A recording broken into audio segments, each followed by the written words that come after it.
किसी भी अच्छी सस्पेंस थ्रिलर की शुरुआत हमेशा एक क्राइम सीन से होती है। एक ऐसी जगह जहां सब कुछ खत्म हो चुका है, बस एक सवाल बाकी है। हमारा आज का क्राइम सीन है मई 1945 का बर्लिन। पूरा शहर जल चुका है। दुनिया की सबसे ताकतवर और खौफनाक आर्मी आज राख हो चुकी है और इन्हीं खंडरों के बीच जमीन से 50 फीट नीचे एक अंधेरे बंकर में दुनिया का सबसे बड़ा डिक्टेटर अडोल्फ हिटलर खुदकुशी कर रहा है। लेकिन कहानी में असली ट्विस्ट ये है कि यहाँ से सिर्फ 4 साल पहले ये आदमी इनविंसिबल था। यूरोप के मैप पर किसी की हिम्मत नहीं थी जो इसके खिलाफ खड़ा हो सके। फ्रांस घुटने टेक चुका था, पोलैंड नक्शे से मिट चुका था, ब्रिटेन अपने आइलैंड पर अकेला पड़ गया था और डेली आसमान से बॉम्ब्स की बारिश झेल रहा था। उसकी आर्मी स्ट्रैटेजी, जिसे वो ब्लिट्जक्रिग कहते थे, इतनी परफेक्ट लग रही थी कि लगता था कि जर्मनी अगले 1000 साल तक पूरी दुनिया पर राज करेगा। जो एम्पायर हिस्ट्री बदलने निकला था, उसके आगे सब सरेंडर कर रहे थे। तो आखिर इन 4 सालों में ऐसा क्या बदला? जो आदमी कल तक पूरी दुनिया को हरा रहा था, वो अचानक एक अंडरग्राउंड बंकर में अपनी जान लेने पर मजबूर कैसे हो गया? एक ऐसी आर्मी जिसके पास बेस्ट जनरल्स थे, बेस्ट टेक्नोलॉजी थी और बेस्ट वेपन्स थे, वो ताश के पत्तों की तरह कैसे बिखर गई? ये हिस्ट्री की सबसे बड़ी मिस्ट्री है। एक ऐसी कॉम्प्लेक्स पजल जिसमें हिस्ट्री का सबसे बड़ा मास्टरमाइंड अपने ही बनाए हुए ट्रैप में फंस गया। आज के इस वीडियो में हम एक डिटेक्टिव की तरह इस केस फाइल को ओपन करेंगे। हम पर्दों के पीछे जाएंगे और उन 5 सबसे बड़े सुरागों को डिकोड करेंगे जो बताते हैं कि असल में हिटलर वर्ल्ड वॉर 2 क्यों हारा। Let's open the case file. अगर आपको कोई भी अच्छी डिटेक्टिव स्टोरी याद हो तो क्रिमिनल सबसे बड़ी गलती कब करता है? वो गलती तब करता है जब वो ओवर कॉन्फिडेंट हो जाता है, जब उसे लगने लगता है कि वो हर रूल तोड़ सकता है और कोई उसे पकड़ नहीं पाएगा। हिटलर ने यही किया। उसने मिलिट्री हिस्ट्री का सबसे बेसिक रूल तोड़ दिया। कभी भी एक साथ 2 ताकतवर दुश्मनों से मत लड़ो। इसे मिलिट्री लैंग्वेज में कहते हैं 2 फ्रंट वॉर। हिटलर अभी वेस्टर्न फ्रंट पर ब्रिटेन को हरा नहीं पाया था। आसमान में लगातार डॉग फाइट्स चल रही थी, पर जून 1941 में हिटलर के ईगो ने एक ऐसी बाउंड्री क्रॉस कर दी जिसने दुनिया हिला दी। उसने अपने सबसे बड़े दुश्मन सोवियत यूनियन पर अचानक अटैक कर दिया। ये ह्यूमन हिस्ट्री का सबसे बड़ा लैंड इन्वेजन था। 3 मिलियन से ज्यादा जर्मन सोल्जर्स, हजारों टैंक्स और प्लेन्स रशिया में घुस गए। शुरू के कुछ महीनों में लग रहा था कि हिटलर ये बाजी भी जीत जाएगा। उसकी आर्मी तबाही मचाती हुई मॉस्को के दरवाजे तक पहुंच गई थी। लेकिन हिटलर ने एक ऐसे दुश्मन को अंडर एस्टिमेट किया जिसे हराना किसी भी इंसान या टैंक के बस में नहीं था। रशिया का सबसे बड़ा और सबसे खतरनाक वेपन था जनरल विंटर। रशिया की सर्दी, टेम्परेचर अचानक -40 डिग्रीज तक गिर गया। हिटलर इतना ओवर कॉन्फिडेंट था कि उसने अपने सोल्जर्स के लिए विंटर यूनिफॉर्म्स तक नहीं भेजी थी। उसे लगा कि सर्दी आने से पहले ही वो वॉर जीत जाएगा। पर अब उनके टैंक्स के इंजन जम गए, बंदूकों के अंदर का तेल फ्रीज हो गया। जहां जर्मन ट्रूप्स सर्दी और भूख से जमकर मर रहे थे, वहीं सोवियत यूनियन के पास अपने देश को बचाने के लिए एंडलेस सोल्जर्स की सप्लाई थी। हिटलर ने एक ऐसा दरवाजा खोल दिया था जहां से वापस आना इम्पॉसिबल था। ये ईस्टर्न फ्रंट एक मीट ग्राइंडर बन गया, एक ऐसी चक्की जिसने जर्मन आर्मी को पीस कर रख दिया। जर्मनी की टोटल मिलिट्री कैजुअलिटी में से 80% मौत सिर्फ एक फ्रंट पर हुई थी। वो ट्रैप खुद सेट करके अपनी ही आर्मी को उसमें धकेल चुका था और यहाँ से शुरू हुआ उसका अल्टीमेट डाउनफॉल। किसी भी क्लासिक मिस्ट्री में एक पॉइंट ऐसा आता है जहां मास्टरमाइंड ओवर कॉन्फिडेंट में आकर अपने सबसे बड़े दुश्मन को चैलेंज कर देता है। यहाँ लॉजिक खत्म होता है और ईगो शुरू होता है। ईस्टर्न फ्रंट पर जर्मनी पहले ही फंस चुका था, लेकिन उसके पास अभी भी एक चांस था।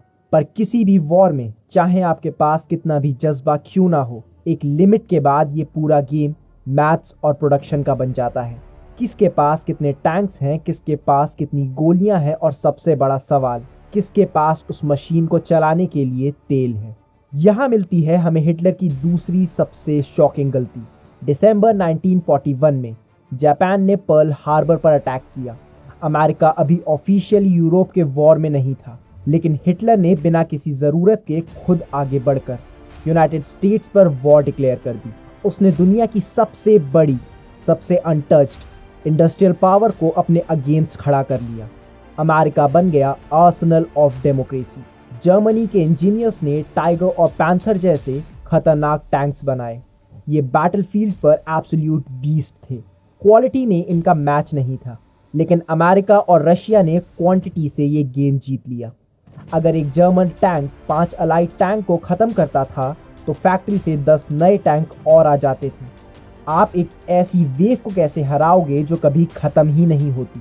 लेकिन इस क्लू का सबसे बड़ा प्लॉट ट्विस्ट अभी बाकी है। वो एक चीज़ जिसने जर्मनी की कमर सच में तोड़ दी, ऑयल। जर्मनी के पास अपने नेचुरल ऑयल रिजर्व्स नहीं थे। वॉर के आखिरी सालों में आते आते उनके बेस्ट फाइटर प्लेन्स ज़मीन पर खड़े थे। उनके सबसे एडवांस टैंक्स स्क्रैप मेटल बन चुके थे, क्योंकि उन्हें स्टार्ट करने के लिए एक बूंद फ्यूल नहीं बचा था। बिना फ्यूल के उनका हर एडवांस वेपन मिट्टी के खिलौने जैसा था। हिटलर की ये इनविंसिबल मशीनरी एक ऐसी गाड़ी बन चुकी थी जिसका इंजन तो सुपर कार का था, पर टैंक पूरी तरह खाली था। जब एक क्रिमिनल लगातार जीत रहा होता है तो उसके दिमाग में एक खतरनाक बीमारी पैदा होती है, द गॉड कॉम्प्लेक्स। उसे लगने लगता है कि वो कभी गलत हो ही नहीं सकता, और जब क्रिमिनल अपने ही बनाए रूल्स तोड़ने लगता है तो उसका पकड़ा जाना तय होता है। जर्मनी के पास उस वक्त दुनिया के बेस्ट मिलिट्री माइंड्स थे। वो जनरल्स जिन्होंने ब्लिट्जक्रिग यानी लाइटनिंग वॉर को इन्वेंट किया था। इन लोगों ने पूरे यूरोप को घुटनों पर लाकर खड़ा कर दिया था। लेकिन पावर के नशे में अंधे हो चुके हिटलर को लगने लगा कि वो इन जनरल्स से बड़ा एक्सपर्ट है। उसने अपने सबसे ब्रिलियंट कमांडर की एडवाइस को कचरे में डाल दिया। वो हजारों किलोमीटर दूर बर्लिन के एक सेफ बंकर में बैठकर बैटलफील्ड की छोटी छोटी मूवमेंट को खुद कंट्रोल करने लगा। एक ऐसी आर्मी जिसकी स्ट्रेंथ उनकी स्पीड और फ्लेक्सिबिलिटी थी, उसकी स्टीयरिंग एक जिद्दी आदमी के हाथ में चली गई। और इस ईगो का सबसे खौफनाक नतीजा निकला 1942 में, द बैटल ऑफ स्टालिनग्राड।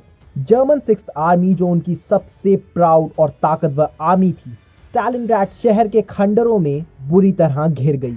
चारों तरफ से मिलियंस ऑफ रशियन सोल्जर्स ने उन्हें एक चक्रव्यूह में ट्रैप कर लिया था। बाहर निकलने का रास्ता बंद हो चुका था, ठंड बढ़ रही थी और खाना खत्म हो रहा था। जर्मन जनरल्स ने रेडियो पर हिटलर से भीख मांगी, हमें रिट्रीट करने दीजिए, हम अभी घेरा तोड़कर वापस आ सकते हैं, हमारी आर्मी बच जाएगी। ये एक परफेक्टली लॉजिकल मिलिट्री मूव था, लेकिन हिटलर का ईगो देखो। उसका ऑर्डर बंकर से वापस आ गया, स्टैंड फास्ट, एक कदम भी पीछे मत हटना। 6th आर्मी वहीं रुकेगी और आखिरी गोली तक लड़ेगी। ये एक सुसाइडल ऑर्डर था। इस एक घमंडी जिद की वजह से स्टालिनग्राड में करीब 3 लाख जर्मन सोल्जर्स मारे गए, ठंड से जम गए या उन्होंने सरेंडर कर दिया। पूरी की पूरी 6th आर्मी नक्शे से गायब हो गई। स्टालिनग्राड सिर्फ एक बैटल नहीं थी, ये वो एग्जैक्ट मोमेंट था जब पासा पलट गया। वर्ल्ड वॉर 2 का सबसे बड़ा टर्निंग पॉइंट। उस दिन के बाद जर्मनी कभी एक भी मेजर ऑफेंसिव नहीं जीत पाया, जब मास्टरमाइंड अपने ही ईगो के बोझ तले दब चुका था और हंटर अब खुद हंटेड बन गया था। किसी भी बढ़िया सस्पेंस थ्रिलर का सबसे बड़ा प्लॉट ट्विस्ट कहाँ आता है? जब डिटेक्टिव को एक ऐसी डायरी या सीक्रेट मैसेज मिलता है जो क्रिमिनल के सारे राज खोल देता है। अब तक हमने देखा कि हिटलर ग्राउंड पर और फैक्ट्रीज में मार खा रहा था, लेकिन इन सब के पीछे अंधेरे में एक और वॉर चल रही थी। एक ऐसी वॉर जिसमें टैंक्स और गन्स नहीं, बल्कि दिमाग, मैथ्स और सीक्रेट्स का इस्तेमाल हो रहा था। The war of intelligence. ये थी हमारी चौथी सबसे बड़ी गलती, उनका over confidence in their own secrets. German military का सबसे बड़ा घमंड उनके टैंक्स नहीं, बल्कि एक छोटी सी मशीन थी, एनिग्मा। ये कोई आम टाइपराइटर नहीं था, ये एक एन्क्रिप्शन डिवाइस था। जर्मन आर्मी अपने सबसे टॉप सीक्रेट मैसेजेस, सबमरीन्स की लोकेशन और अगले अटैक्स के प्लान्स इस मशीन के थ्रू एनकोड करके भेजती थी। उन्हें इतना ओवर कॉन्फिडेंस था कि उनका मानना था कि इसके बिलियंस ऑफ कॉम्बिनेशन हैं और दुनिया का कोई भी इंसान या मशीन इसे क्रैक नहीं कर सकती। पर उन्हें यह नहीं पता था कि ब्रिटेन के बैचली पार्क नाम की एक सीक्रेट जगह पर एलन ट्यूरिंग जैसे ब्रिलियंट मैथमेटिशियन दिन रात एक करके इस इम्पॉसिबल कोड को तोड़ने में कामयाब हो गए थे। इस ऑपरेशन को नाम दिया गया था अल्ट्रा सीक्रेट। ये वर्ल्ड वॉर 2 का सबसे बड़ा गेम चेंजर था।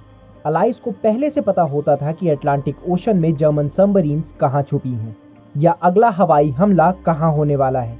सोचो आप चेस की वर्ल्ड चैंपियनशिप खेल रहे हो और आपके ओपोनेंट को आपके दिमाग की हर अगली चाल पहले से पता है।